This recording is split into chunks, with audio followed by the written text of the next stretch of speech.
The reactions to Francis's apostolic exhortation on the Amazon have come rolling in, and boy are they entertaining. Today we'll go over those reactions, as we've seen Francis's most vocal supporters heartbroken that he didn't apparently give them what they want. I know, it's a tragedy to be sure, and the salt was absolutely flowing on social media. But as we'll say, the reactions weren't limited to the fake world of Twitter and Facebook, so sit back, grab some popcorn, and get ready to bathe in the tears of those who think the doctrinal traditions of the church are meaningless and can be changed on a dime, because trust me when I say that these people are not happy in the slightest. Everyone from James Martin's followers to the secular media to the German bishops are all upset. Consider this a good news episode for February, so strap in for a good way to start your week. But first I wanted to thank the patrons of this channel for their continued support. It really does enable the work of this channel to continue. If you want to join the supporters of this channel, you can do so through Patreon or Subscribestar for as little as $1 per month, or through the mail or Subscribestar for a single donation. It really does help this channel keep going, and please support the other content creators you like as well. Thanks. Back to the news. I'm going to start with the best example of infighting in the hierarchy on this document. It looks like the German bishops are disappointed in Francis's released document, to say the least. When the apostolic exhortation was released and we all got treated to Francis's dreams of an Amazon jungle filled with bad poetry and liberation theology, the German bishops surprised everyone when Cardinal Reinhard Marx resigned from his office as president of the German Bishops' Conference. Although he apparently has a history of pulling these kind of shenanigans, so don't trust him too much on this. His henchman is allegedly worse than he is, if you can believe that, and is a possibility to succeed him in that office, so don't crack the bottles of champagne quite yet. And Marx still does hold an episcopal office, despite decades of working to turn the Catholic Church into some weird hybrid of the Anglican and Orthodox churches when it comes to the issues of human sexual morality and the application of it to the priesthood and laity. But the news of Marx's resignation broke just before the document appeared online, and by all accounts, he was disappointed. So disappointed, in fact, that the German Bishops' Conference came out and said at a press conference that Francis's new document was only moral in character and had no magisterial authority. We'll let that one sink in for a moment. Marx, who accepts Francis as the Supreme Pontiff, says that Francis's document has no authority. He's starting to sound like a schismatic. Doesn't he respect that? What do these people call it? The Magisterium of Francis. Yeah, that's it. Doesn't he respect the Magisterium of Francis? If I were him, I'd be watching where I stepped going forward. If you're not aware, the German bishops were and still are running their parallel synod, where they are openly talking about rewriting the Church's sexual morality teachings, complete with a call for married clergy, the embracing of the Berlin lifestyle, even okaying James Martin-style marriages. And while one or two of the German bishops have dissented from this error, the rest are running full speed to perdition. And for the most part, Rome has remained silent, though Francis did warn the German bishops some months ago that what they were proposing was too much for one national conference of bishops to decide, and that they needed to fall in line with Rome, and let the Church as a whole address these issues if they were warranted. Of course, the Germans ignored that call. I don't know if the home country of Martin Luther is just cursed in some way with a rebellious streak, but something is seriously wrong with its track record, especially when you consider the role the German bishops played at the Second Vatican Council. No coverage of this document would be complete without dropping in on Pastor Jimmy Martin of the Jesuit Church and his weird followers. James Martin has been a cheerleader for this papacy and the various questionable programs it promotes, so of course he'd be completely on board with the document, right? He'd dutifully follow along with Francis, not question anything, and embrace its bad hippie poetry, right? Well, not so much. Martin simply tweeted out, quote, "Pope Francis rejects proposal to allow married priests in remote areas." And his followers were, rather unsurprisingly, disappointed. So, for example, quote, "That's a shame. Allowing for married priests is the answer to the shortage we face," responds one modernist. And then another, who is a schismatic and possible apostate priest, chimed in and said, "And also the ordination of married women, which is just wrong and perpetuates the old boys club. What is the fear of the Church? Being a former priest, I wrote in favor of women priests, married priests. I'm now a Protestant minister and love the ministry women ministers bring." End quote. Yeah, I bet you do.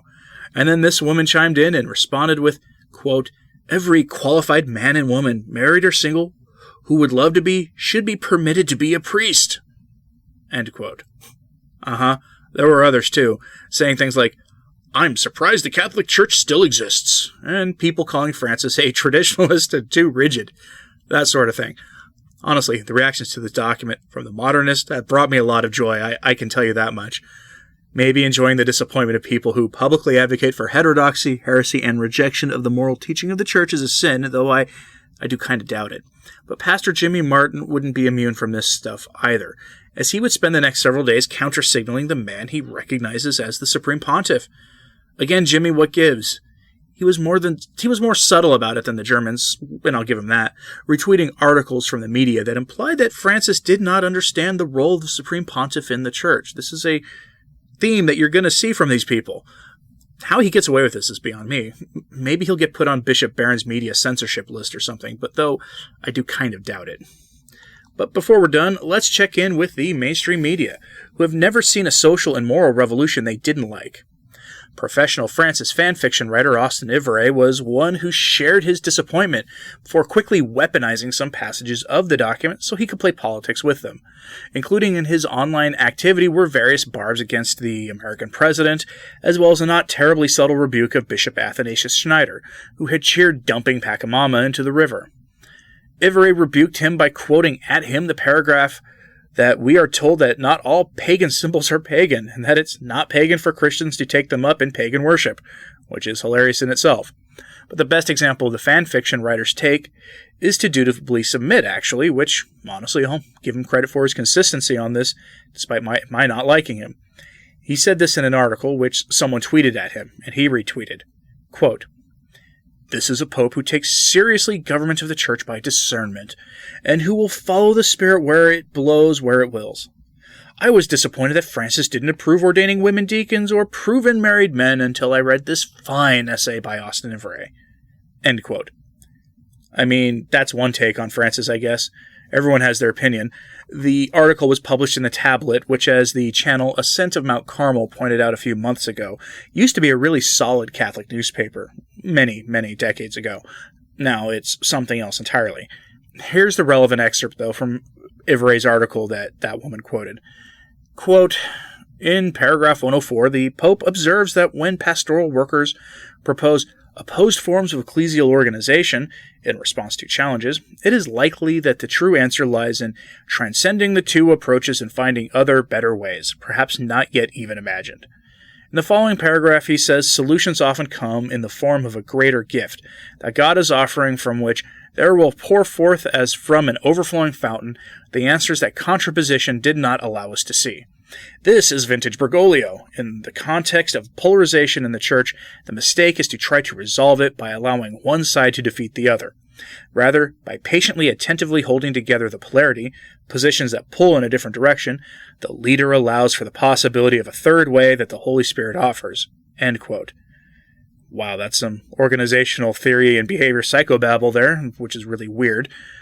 But yeah, enough of that document. And though usually when an American calls Francis by his birth name, it's not done out of respect.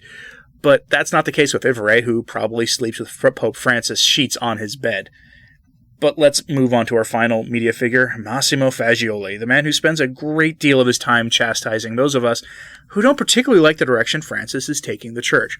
He seemed to cautiously dip his toes into the waters of rigidity and Phariseeism when he said the following about how Francis's document and the Synod's final documents not only don't match, but are contradictory in places in his piece for Commonweal Online.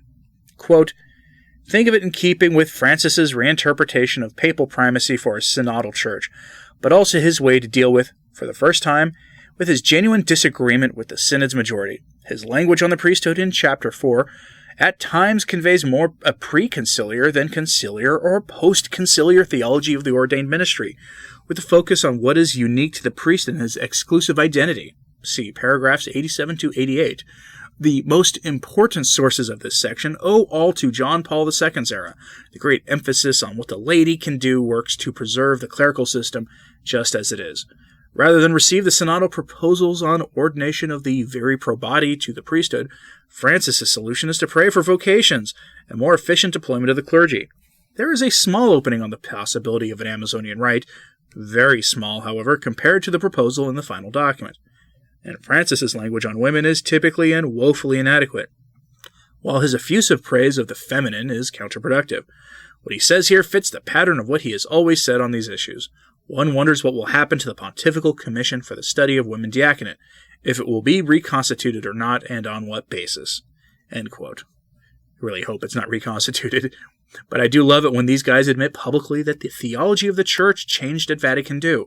It does our work for us. I also find it funny when they accuse John Paul II of being rigid and out of touch with the times. Then again, Fagioli has been a big proponent of the Magisterium of Francis nonsense, so it shouldn't be that surprising that he treats John Paul II in this way. I am surprised at how measured the response from the public faces of modernism in the English-speaking world have been.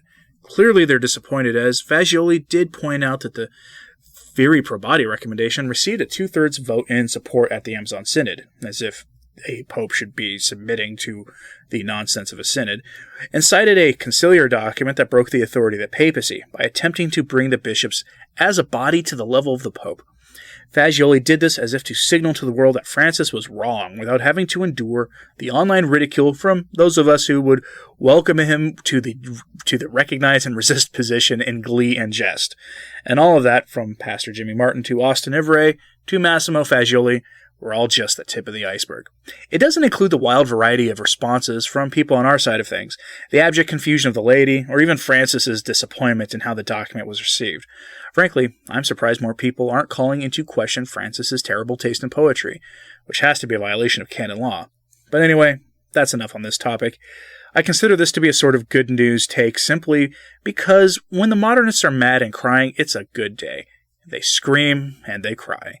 Let me know your thoughts in the comments, or in an email, or on Twitter, or on the Return to Tradition Facebook page. Thanks for listening and for your support. I'm Anthony Stine. Ave Maria.